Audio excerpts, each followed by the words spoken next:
में झुमरी अपने मजदूर पति और 10 साल के बच्चे कन्नू के साथ रहती थी। झुमरी अपनी शादीशुदा जिंदगी से बहुत परेशान थी। उसका पति रोशन जितनी भी मजदूरी में कमाता था वो उतना ही शराब में खर्च कर देता।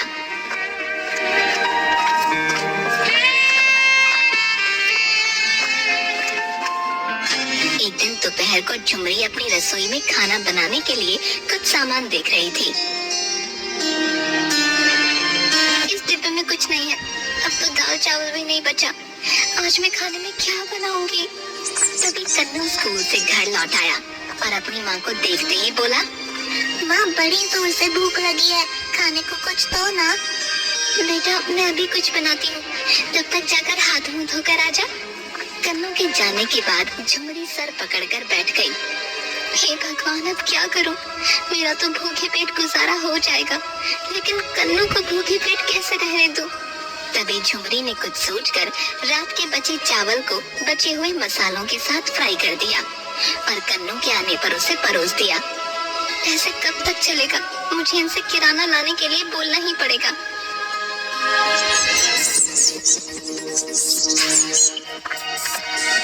शाम को जब उसका पति काम से लौटा तो झुमरी ने उसे शराब के नशे में देखा। आज फिर आप शराब पीकर आए हैं, सारा पैसा आप शराब में बर्बाद कर देते हैं। घर का सारा राशन खत्म हो गया है, कम से कम आप जाकर दुकान से सामान तो ले आइए। सामान कहाँ से लाऊं? मेरे पास कोई पैसा नहीं है, समझी? लेकिन आपको परसों ही तो तनख्वाह मिली थी, आपने सारे पैसों का क्या किया? अभी राशन लाना है, कन्नू के स्कूल की फीस भरनी है। मेरे पास इतने पैसे नहीं है, कन्नू को स्कूल जाने की जरूरत नहीं है, समझी? मैं तो कब से कह रहा हूँ उसे मेरे साथ काम पे भेजा करो, लेकिन तुम्हें तो उसे पढ़ाने लिखाने की धुन सवार है। तो क्या आप चाहते हैं कि वो भी आपकी तरह मजदूरी करे? अगर वो पढ़ेगा तो कुछ अच्छा काम कर पाएगा। तो फिर तुम खुद ही उसकी पढ़ाई की व्यवस्था करो, मुझसे वैसे मत मांगो, समझी? लेकिन मैं कहाँ से पैसे लाऊंगी? इस तरह कई दिनों तक झुमरी और रोशन के बीच बहस होती रही। रोजाना रोशन शराब के नशे में आता और झुमरी और कन्नू को बुरा भला कहता, और अब तो वो झुमरी पर हाथ भी उठाने लगा। पैसे और राशन की कमी से कन्नू को भी कई बार भूखा ही रहना पड़ता। एक बार कन्नू कमजोरी से बेहोश हो गया।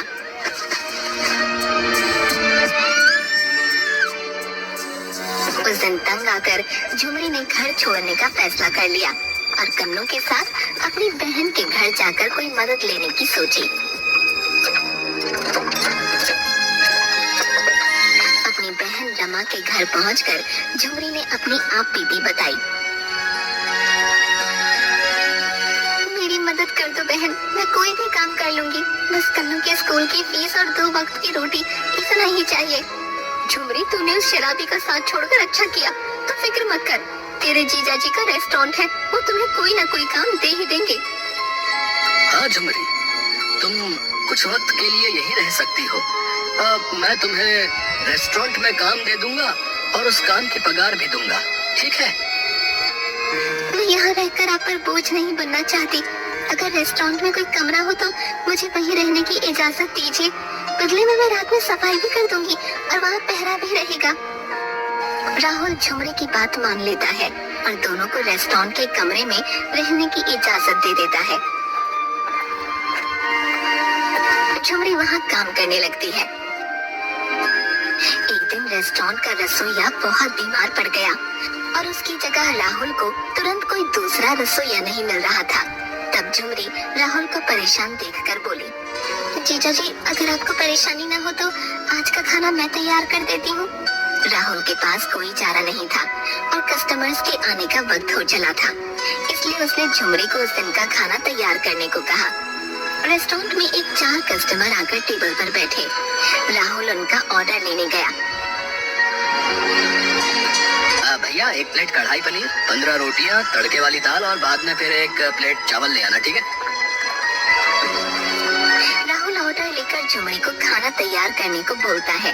थोड़ी ही देर में वेटर उन लोगों के सामने खाना लगाता है।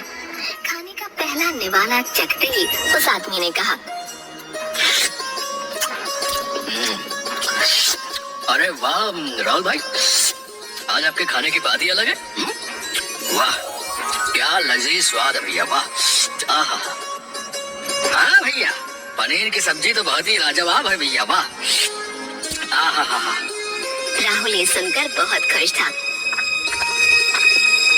उसने अंदर जाकर झुमरी से उसके काम की तारीफ की। वाह झुमरी, तुम तो सच में छुपे रुस्तम निकली हैं? क्या खाना बनाया है, कस्टमर बहुत खुश थे। बहुत बढ़िया, बहुत बढ़िया।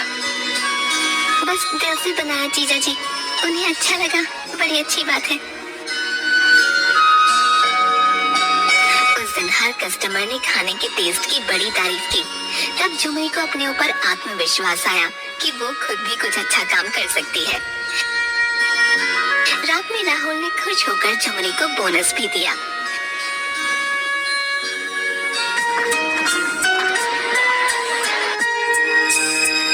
महीने में झुमरी ने इतना पैसा जमा कर लिया कि वो खुद एक छोटा सा काम शुरू कर सके। उसने एक दिन राहुल से कहा, जीजा जी, अब मैं अपना खुद का छोटा सा ढाबा खोलना चाहती हूँ।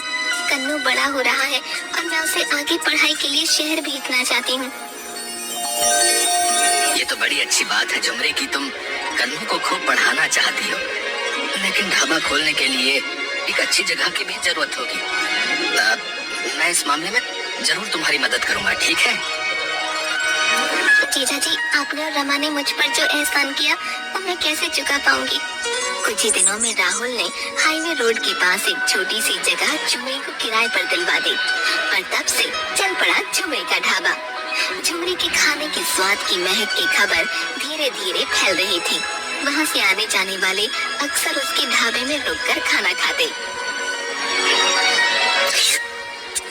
वाह झुमरी, बड़ा बढ़िया खाना बनाती हो तुम तो, और साफ सफाई भी पूरी रखती हो, बहुत अच्छे। धन्यवाद आपका। झुमरी का ढाबा चलने से पास ही लगे 2-3 फास्ट फूड के स्टॉल मालिकों को परेशानी होने लगी, क्योंकि अब उनके कस्टमर भी झुमरी के ढाबे पर जाने लगे और उनकी कमाई पहले की तुलना में कम हो गई। वो तीनों एक शाम साथ बैठकर चर्चा कर रहे थे। अरे भाई, जब से इस झुमरी का ढाबा यहाँ लगा है ना, हमारी कमाई दमाई नहीं हो रही भैया।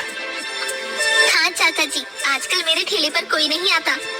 इस झुमरी के ढाबे का कुछ करना पड़ेगा भैया, वरना हमारा धंधा ही चौपट हो जाएगा, है कि नहीं? मैं कहती हूँ मेरे पास एक तरकीब है। वो तीनों धीरे धीरे बातें करते हुए झुमरी के ढाबे को लेकर प्लान बनाते हैं।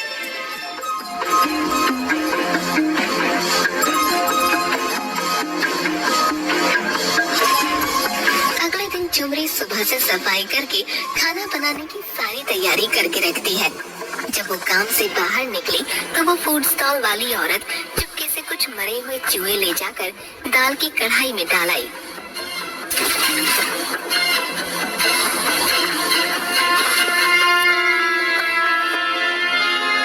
कन्नू ने ये सब खिड़की से देख लिया और सब कुछ जाकर अपनी माँ झुमरी को बता दिया। माँ, वो ठेले वाली आंटी ने मरा हुआ चूहा दाल के पतीले में डाल दिया। क्या सच में? अरे किसी को आराम से 2 पैसे कमाते हुए भी नहीं देख सकते।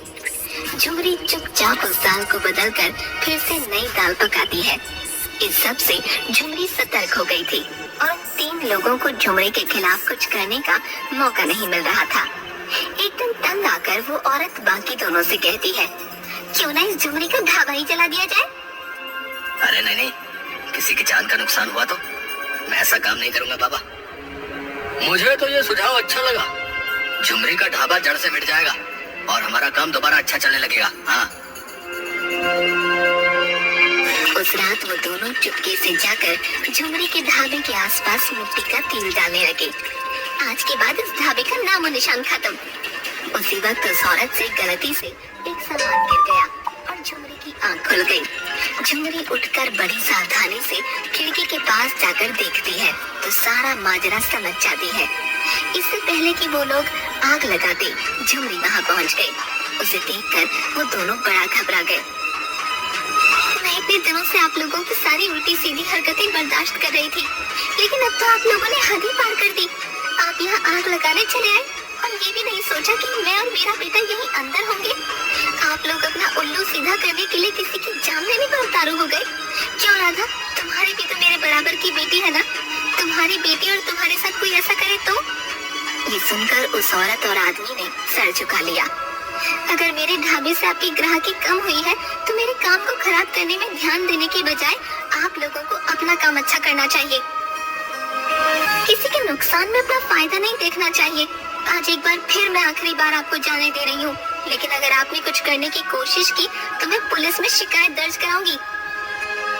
झुमरी की बातों से डरकर और शर्मिंदा होकर वो लोग तुरंत वहाँ से निकल गए, लेकिन बदले की आग से तीनों और ज्यादा बिलबिलाने लगे। एक शाम को नहर के किनारे दोनों ठेले वाले शराब की बोतल हाथ में लिए। उस झुमरी को आज ऐसा सबक सिखाएंगे कि जिंदगी भर याद रखिए भाई। उस दिन की बेइज्जती अभी तक मेरे दिमाग में घूम रही है भाई। बस आज नहीं छोड़ूंगा मैं। शाम के खाने का वक्त था। झुमरी अपने ढाबे पर बैठे ग्राहकों को खाना खिला रही थी। ओह बहन जी, मजा ही आ गया आज तो खाने में। और क्या दाल मखनी बनाई थी आपने? 2 दिन तक स्वाद नहीं जाने वाला। ओ सौरभ जी, ओ धन्यवाद सरदार जी। बस आप लोगों का प्यार है जिसकी वजह से आज अपने परिवार को पाल रही हूँ। अच्छा बहन जी, अब मैं चलता हूँ। 12 बजे तक गड्डी हिमाचल के बद्दी में लगानी है। ओ छट्टू, ओ चल जल्दी शीशे पे कपड़ा मार। और ट्रक वाला वहाँ से चला जाता है। ओ मैं निकला ओ गड्डी लेके ओ सड़क पे ओ एक मोड़ आया, ओथे गड्डी छोड़ आया। ओए उसके कुछ ही देर बाद दोनों ठेले वाले झुमरी के ढाबे पर आ जाते हैं। अरे ओ झुमरिया, बहुत मचक रही थी उस दिन, हैं? आज तेरा हिसाब बराबर करने आया, समझी? उस दिन तुम लोगों को पुलिस के हवाले कर ही देना चाहिए था। तुम लोग सीधे तरीके से बात नहीं मानने वाले। आज तुझे बगल वाली नहर में धकेल कर तेरा किस्सा खत्म कर दूंगा मैं। ढाबे पर खाना खाने वाले सब लोग तमाशा देखने लगे, लेकिन कोई उन शराबियों को रोकने की हिम्मत नहीं कर पा रहा था। दोनों आदमी झुमरी से बदतमीजी करने लगे। तभी ढाबे पर एक ट्रक आकर खड़ा होता है। ओ बेवड़े, इधर उधर अकेली औरत पे क्या धौल जमाते हो, हैं? अबे तू कौन है मेरे यहाँ से बे? मैं तो हड्डी बसली एक कर दूंगा। ओए तेरी मानो मासी आँखा है। अब रुक तू, रुक। सरदार जी तभी उसको एक हाथ से बगल में दबोच लेते हैं और अच्छे से धुलाई कर देते हैं। ओ बहन जी, अब जमाना बदल गया है। अपनी रक्षा खुद ही करनी पड़ती है। और उठाओ डंडा और शुरू हो जाओ। तभी झुमरी गुस्से से पास ही पड़ा डंडा उठाती है और दूसरे शराबी की पिटाई करना शुरू कर देती है। अरे भाई बचाओ, छोड़ो भाई, छोड़ दे भाई, छोड़ दे भाई, मारो भाई, गलती हो गई। तभी वहाँ पुलिस आ जाती है और दोनों शराबियों को गिरफ्तार कर लेती है। आओ जी, ओ इंस्पेक्टर साहब, और ले जाओ इन्हें और बाकी की खातिरदारी थाने में करो इनकी। अरे चल, अरे थाने को बहुत गर्मी चढ़ी है, हैं? ले चल इनको। आज जरा आन मिलो सजरा करते हैं इनके साथ। ओ बहन जी, और ये तो अच्छा हुआ कि मैं अपना लट यही भूल गया था और 100 से लेने वापस आ गया, नहीं तो न जाने क्या नर्त हो जाता। इसके बाद झुमरी ने अब किराए की जगह खुद की जमीन लेकर अपना ढाबा बना लिया और उसका ढाबा दिन रात तरक्की करने लगा। और झुमरी ने अब कई लोगों को काम पर रखकर उन्हें रोजी रोटी का साधन दिया और अपने बेटे को भी अच्छी शिक्षा के लिए शहर भेज दिया।